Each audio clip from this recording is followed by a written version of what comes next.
কি লাভ ছিল এই জীবন নিয়ে, কি লাভ এই যৌবন নিয়ে, কি লাভ এই বিলাসিতা নিয়ে, কি লাভ এই প্রোগ্রাম নিয়ে, যদি আমাদের প্রোগ্রাম, আমাদের দিনী কাজ, আমাদের পদক্ষেপ সে আল্লাহ মুখে আমাকে না করে। যে আল্লাহ সুবহানাহু ওয়া তাআলা বলতেছেন, আলাম তাআলাম আন্নাল্লাহা লাহু মুলকুস সামাওয়াতি ওয়াল আরদ। ও আমার বান্দারা, অডিয়েন্সরা, তোমরা জানো না যে তোমরা এমন আল্লাহর ইবাদত করো যে আল্লাহ সুবহানাহু ওয়া তাআলা আসমান জমিনের সার্বভৌম কর্তৃত্বের অধিকারী, তবু এখনো সে আল্লাহর দিকে ফিরে আসো না। যে আল্লাহ তোমাদেরকে যে নিজাম দিয়েছেন সেই নিজামের দিকে কেন ফিরে আসো না? আজকে তোমাকে ডেমোক্রেসির বিরুদ্ধে বললে তুমি যে জেগে ওঠো, ডেমোক্রেসির বিরুদ্ধে কেউ আলাপ করলে তার বিরুদ্ধে আলাপ করো।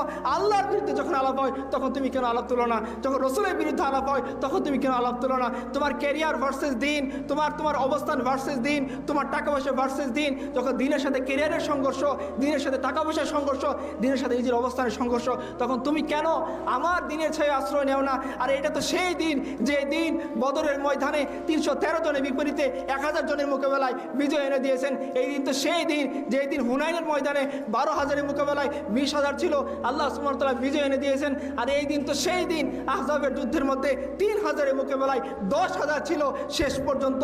আপনারা জানেন, ইতিহাসের কিতাব বলতেছে যে কাফেররা তাদের যে ড্যাগ ছিল, তাদের তাবু ছিল, এগুলো নিয়ে তারা পালিয়ে যেতে বাধ্য হয়েছে। এটা কি সেই দিন না?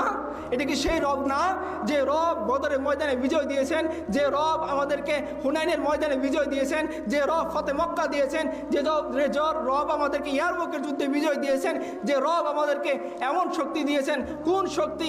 চলেন ইতিহাসের পাতাকে জিজ্ঞাসা করেন। রাসূলুল্লাহ সাল্লাল্লাহু আলাইহি ওয়াসাল্লামের সাহাবী সাদ ইবনে আবি ওয়াক্কাস রাদিয়াল্লাহু আনহু, তিনি যখন সমুদ্রের মধ্যে দাঁড়িয়ে গিয়েছেন, দরিয়ার মধ্যে, দাজলা নদীর মধ্যে, তিনি জিজ্ঞাসা করতেছেন, ও আমার সঙ্গীরা, তোমরা কি চাও? এই যে আল্লাহ সুবহানাহু ওয়া তাআলার দিন সেটা এই পর্যন্তই সীমিত হয়ে যাক, নাকি দরিয়ার ওই পাশে নিয়ে যাব? সমস্ত সাহাবীরা, তার সঙ্গীরা, তার অধীনস্থরা বলতেছেন, না আমাদের লিডার, আমরা এখানে আল্লাহর দিনকে খতম করব না, আমরা দরিয়ার পরেও ওর পরেও দিনকে নিয়ে যাব, কিন্তু আমাদের যাওয়ার মতো কোনো পোল নাই, কোনো যাওয়ার মতো সাঁকো নাই, কোনো নৌযান নাই, আমরা কীভাবে যাব? ওই মুসলিমদের আমির সাদ ইবনে আবি ওয়াক্কাস বলতেছেন, সে আল্লাহর উপরে ভরসা করো, ঘোড়াকে চালাও। ইতিহাসের কিতাব সাক্ষী। না না না, আমি কোনো বানোয়াট কাহিনী আপনাদেরকে বলতেছি না, আমি কোনো টিভি সিনেমার গল্প আপনাদের সামনে বলতেছি না, আমি হুমায়ুন আহমদের লেখা কোনো উপন্যাস আপনাদের সামনে বলতেছি না, আমি সেই কাহিনী বলতেছি যে কাহিনী নবী মুহাম্মদ রাসূলুল্লাহ সাল্লাল্লাহু আলাইহি ওয়াসাল্লামের সঙ্গী তার উম্মতের সাথে ঘটছে। তারাও উম্মত, আমরা উম্মত, কান খাড়া করে শুনি সেই ঘটনার শেষ বিন্দু কোথায় গিয়ে দাঁড়ায়। রাসূলুল্লাহ সাল্লাল্লাহু আলাইহি ওয়াসাল্লামের সাহাবীরা যখন তারা সেই ঘোড়া নিয়ে দাজলা নদী পার হয়ে গেলেন, তো দেখা গেল ঘোড়ার একটা খুরও সে দাজলা নদীর পানিতে ডুবে নাই। আল্লাহ সুবহানাহু তাদেরকে পার করে দিয়েছেন।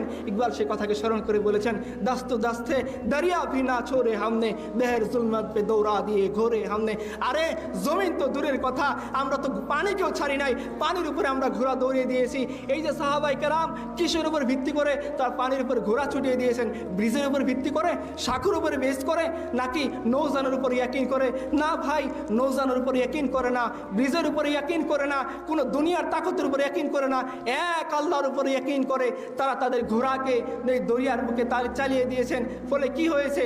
ফলে যখন দেখতেছিল শত্রু বাহিনী, এরা কারা যারা দরিয়ার বুকে ঘোড়া চালিয়ে এই পাশে চলে আসতেছে, ওরা বলতেছে, খবরদার এই বাহিনীর সাথে যুদ্ধ করে বিজয় লাভ করার স্বপ্ন দেখো না। এরা এমন বাহিনী যাদেরকে না আসমান আটকাইতে পারবে, না জমিন আটকাইতে পারবে, না দুনিয়ার কোনো শক্তি তাদেরকে আটকাইতে পারবে।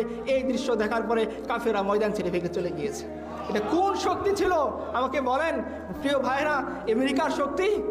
এটা কি রাশিয়ার শক্তি? এটা ইসরায়েলের শক্তি? এটা মিসাইল পাওয়ারের শক্তি? না ভাই, এটা মিসাইল পাওয়ারের শক্তি না, এটা দুনিয়ার তাকত না, এটা মার্কাবা ট্যাঙ্কের শক্তি না, এটা ড্রোনের শক্তি না, এটা সেই শক্তি যার জবাব আমরা এক পাহাড়ি মোল্লার কাছে যাই। পাহাড়ি মোল্লাকে গিয়ে সবাই যখন বোঝাচ্ছিল যে আপনি যে ভাইকে আশ্রয় দিয়েছেন সেই ভাইকে যদি আপনি আশ্রয় না তুলে দেন আমেরিকার হাতে, তাহলে আপনার যে ইমারত আর ইসলামিয়া সেটাকে তারা তছনছ করে দিবে। তারা ওয়াদা করেছে 6 মাসের মধ্যে ইমারত বলে কিছু থাকবে না, একেবারে মাটির সাথে মিশিয়ে দেবে। সেই পাহাড়ি মোল্লা কান খাড়া করে শোনেন, তিনি সাহাবীদের শতাব্দীর মানুষ নন, তিনি আমাদের শতাব্দীর মানুষ। যে শতাব্দীর মধ্যে আমি আপনি বসবাস করতেছি, তারও তো জওয়ানি ছিল, তারও তো যৌবন ছিল, তারও তো দুনিয়া ছিল, তারও তো পরিবার ছিল, তারও ইমারত ছিল, তারও ক্ষমতা ছিল, আপনার আমার তো বেশি ছিল। আমরা 57,000 বর্গমাইলে গর্ববোধ করি, তার বর্গমাইলে হয়তো আমাদের চেয়ে বেশি ছিল। এই পাহাড়ি মোল্লা রহমতুল্লাহি আলাইহি তিনি বলতেছিলেন, আরে শুনে রাখো, যারা আমাকে বুঝাইতে আসছো যে এই ভাইকে যদি আমি শত্রু হাতে তুলে না দেয় তাহলে তারা আমি ইমারতকে ঘুরিয়ে দেবে।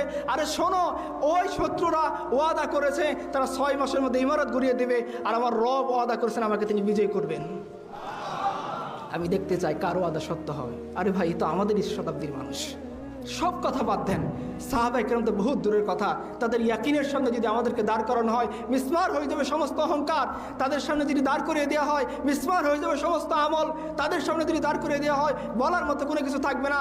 এই পাহাড়ি মোল্লা রহমতুল্লাহি আলাই, তার সামনে যদি আমাদেরকে দাঁড় করিয়ে দেওয়া হয়, বলেন সে জবাবটা কি হবে?